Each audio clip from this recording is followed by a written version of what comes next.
Now let me talk to you a little bit about something that came up over the weekend, and I have been trying to figure it out and talk to some experts. It took me a couple of days to get to a place to where I could really explain it to you. One of the things that's happening in the market is you've got two big banks, Deutsche Bank and Credit Suisse, that are about to default, or at least it looks like it. Let me take you back in history. Back in March 2020, right at the dawn of the COVID-19 panic, some interesting things happened on Wall Street. March 9th, the Dow Jones Industrial Average lost 2,000 points. That's more than a 10% crash in a single day. At the time, it was one of the largest single-day declines in the U.S. history of stocks. More than $1.8 trillion was wiped out from the U.S. pensions and retirement funds in a single day.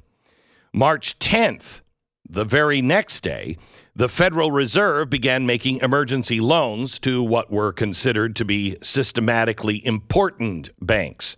That is, banks that are just too big to fail. Now, it's important to remember that we didn't learn about these emergency loans made during March of 2020, just as the WHO and the CDC were declaring a pandemic. We didn't learn about those loans until 2 years later because the Fed they're no longer required to tell you who they're making loans to or for how much until 2 full years after it makes the loans. So they say that's not to make sure that nobody is panicking. Well, investors, if they knew in real time these banks needed cash, it would cause a run on the banks. So, for example, on March 9th, the Dow lost 2,000 points and more than 10% of its value. So on March 10th, and we know this now because 2 years have passed, the U.S. Federal Reserve made $112 billion in emergency loans to 24 banks. Stocks rebounded slightly. But then the first deaths started being reported from COVID at retirement homes. Trump canceled the international travel, and within a couple of days, stocks were down another 1,500 points, shedding $4 trillion in wealth from the portfolios of Americans in just a couple of days. For its part, the Fed continued lending, distributing a total of $1 trillion in emergency loans to banks in just a 6-day period. Remember, this is 2 weeks into the pandemic, well before businesses were shut down. At this point, all that had really happened to the economy was that stocks, the forward-looking investment vehicle, were declining. But this was enough for the Fed to print $1 trillion in new currency and loan it out to the banks considered too big to fail. Not just our banks. No, not just the U.S. banks. Some of the largest borrowers in the past 20 years from emergency loans from our Federal Reserve have been foreign banks and investment firms. Nomura Securities out of Japan, BNC, Paribas, the French bank, Barclays Bank out of the UK. All of these are the largest borrowers from the Fed. So, was the largest Swiss bank Credit Suisse? The largest Swiss bank, Credit Suisse, were they on that list? Oh, yeah. Just in 6 days from March 10th to March 16th, 2020, Credit Suisse requested and was granted $50 billion in emergency loans, more than 7% of the total that the Fed had loaned to 24 banks. But that was COVID, right? Now, it may seem odd that the Central Bank of the United States needed to loan the largest Swiss bank $50 billion in just a few days. Don't they have their own central bank? But let's just chalk it up to yet another COVID emergency. We had to do something. We had to bail out the largest banks in Japan, Switzerland, UK, France. I mean, it was a pandemic. So now fast forward to 2022. All those banks got their COVID bailout. In January 2022, the Dow Jones Industrial Average hit a new all-time high. So clearly, the bailouts worked, and the banks made all this money.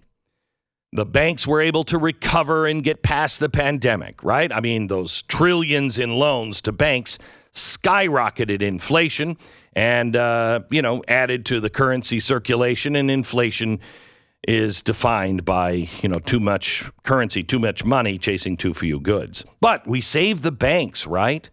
We restored the stock market and set ourselves out to a record recovery.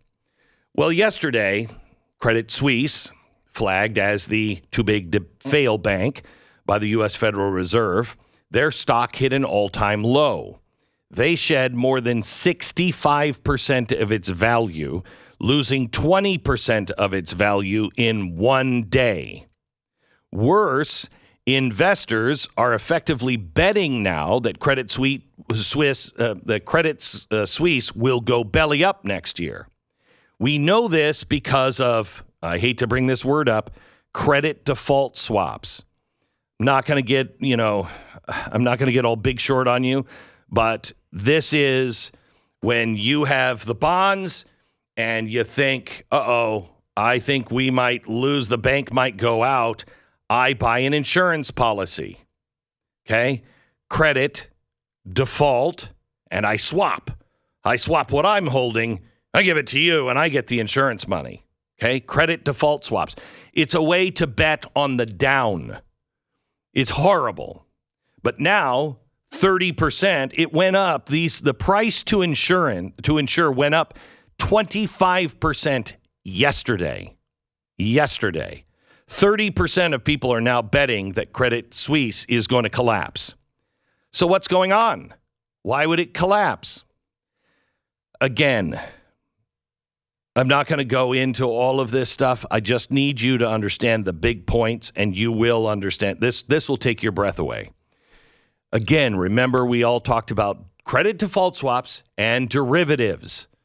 Oh, derivatives. Oh, that's horrible.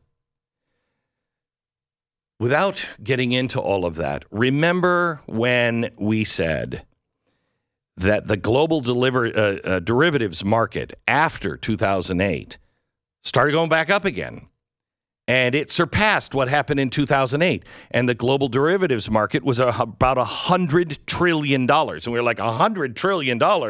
That's horrible. And we raised the alarm. They haven't learned anything. In fact, it's gotten worse.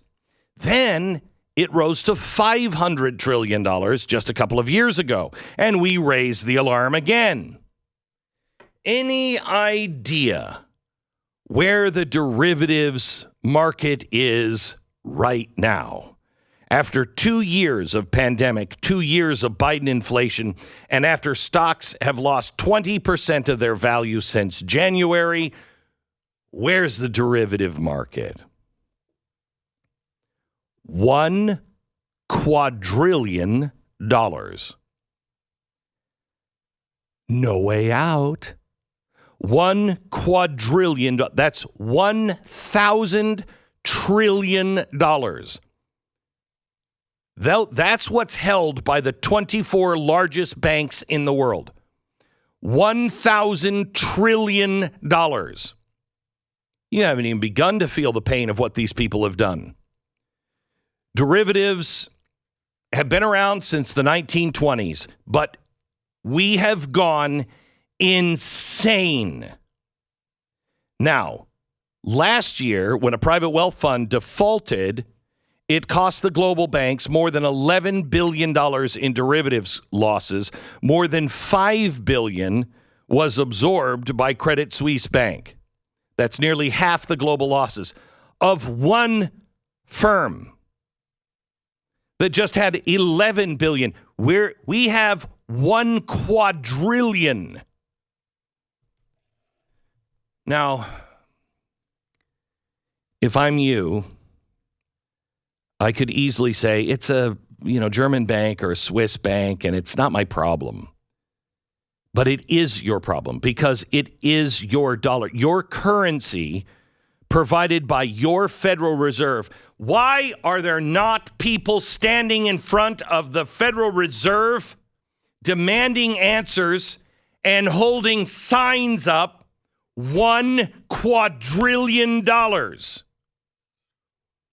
Where does inflation come from? You think it's all government spending? Collectively, since the Fed started emergency lending operations in September of 2019, And note for you conspiracy theorists out there, September of 2019 was 5 full months before there was a single positive COVID case in the U.S. And we were talking about it in September of 2019. The foreign banks have collectively borrowed $6 trillion from the Federal Reserve. Now, here's the funny thing. $6 trillion has already gone out. $1 quadrillion. If the Federal Reserve decides to lend Credit Suisse another $500 billion today or tomorrow to bail itself out of whatever mess it's in, you, the one who's actually paying for this, you won't know for another 2 years. Because under Dodd-Frank, you know, the one that was going to fix everything, the Fed's reporting requirements now allow for a 2-year delay. So if we are bailing out Germany and Switzerland today, make sure you tune into this show on October 4th, 2024 to find out what it cost you.